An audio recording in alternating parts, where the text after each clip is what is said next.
नमस्कार प्रिय दर्शकों, स्वागत करता हूं आपका मेरे चैनल वैदिक ज्योतिष ज्ञान में। दोस्तों, आज के वीडियो में चर्चा करेंगे जन्म कुंडली से एक से ज़्यादा विवाह का विचार कैसे किया जाता है। दोस्तों, वीडियो को अंत तक देखिएगा।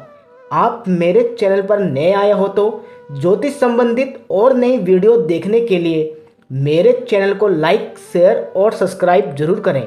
दोस्तों, सबसे पहले बात करते हैं कुंडली में दूसरे विवाह का विचार किस भाव से किया जाता है।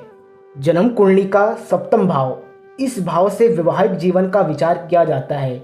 ये भाव वैवाहिक जीवन के लिए बहुत महत्वपूर्ण है। कुंडली में दूसरे विवाह का विचार जन्म कुंडली के नवम भाव, इस भाव से किया जाता है। सप्तम भाव से 3 घर आगे नवम भाव, इस भाव से दूसरे विवाह का विचार किया जाता है। कुंडली के नवम भाव से 3 घर आगे 11 भाव, इस भाव से तीसरे विवाह का विचार किया जाता है।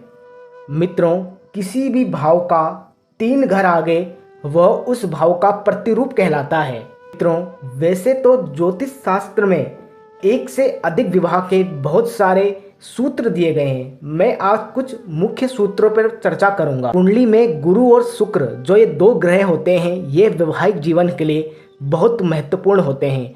अगर इन 2 ग्रह पर पाप ग्रह की दृष्टि हो, नीच राशि में बैठे हो, तब वैवाहिक जीवन में मतभेद की संभावना बढ़ जाती है। पहला सूत्र है, अगर सप्तम भाव का स्वामी पाप ग्रह के साथ छठे, 8वें अथवा 12वें भाव में बैठा हो, गुरु भी नीच राशि में हो, तब वैवाहिक जीवन में मतभेद, एक से अधिक विवाह की संभावना बढ़ जाती है। जैसे मित्रों, यह मैंने मेष लग्न की कुंडली उदाहरण के लिए बनाई है। सप्तम भाव के स्वामी बनते हैं शुक्र, वो राहु के साथ छठे, 8वें, 12वें भाव में बैठे हो। अगर सप्तम भाव का स्वामी पाप ग्रह के साथ छठे, 8वें, 12वें भाव में बैठा हो, गुरु भी नीच राशि में हो, तब वैवाहिक जीवन में मतभेद, एक से अधिक विवाह की संभावना बढ़ जाती है। दूसरा सूत्र है, अगर सप्तम भाव में पाप ग्रह की दृष्टि पड़ रही हो, अधिक पाप ग्रह की दृष्टि पड़ रही हो, तब भी वैवाहिक जीवन में मतभेद, एक से अधिक विवाह की संभावना बढ़ जाती है। यह मैंने मेष लग्न की कुंडली उदाहरण के लिए बनाई है। शनि और राहु की दृष्टि सप्तम भाव में पड़ रही है। अगर सप्तम भाव पर अधिक पाप ग्रह की दृष्टि पड़ रही हो, सप्तम भाव का स्वामी भी नीच राशि में हो, तब भी एक से अधिक विवाह की संभावना बढ़ जाती है। मित्रों, अगला सूत्र है, सप्तम भाव पर पाप ग्रह बैठे हो, जैसे यहाँ सूर्य बैठे हैं। सूर्य सप्तम भाव में कमजोर हो जाते हैं। सूर्य एक क्रूर ग्रह है, अथवा किसी भी पाप ग्रह की दृष्टि सप्तम भाव पर पड़ रही हो और सप्तम भाव के स्वामी किसी भी पाप ग्रह से युति पर हो अथवा क्रूर ग्रह से युति पर हो और शुक्र और मंगल पर शनि की दृष्टि पड़ रही हो, इस अवस्था में वैवाहिक जीवन बहुत कमजोर हो जाता है और एक से अधिक विवाह की संभावना बढ़ जाती है। यह मैंने मिथुन लग्न की कुंडली उदाहरण के लिए बनाई है।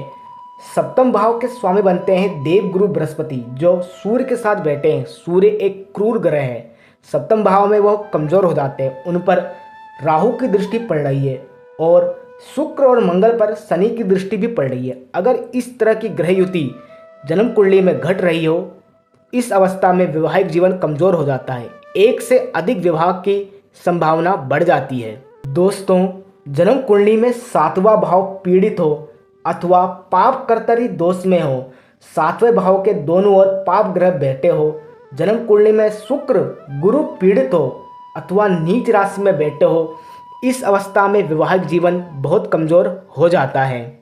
प्रिय दर्शकों, मैं आशा करता हूं आपको यह वीडियो पसंद आई होगी। ज्योतिष संबंधित और वीडियो देखने के लिए मेरे चैनल को लाइक, शेयर और सब्सक्राइब जरूर करें।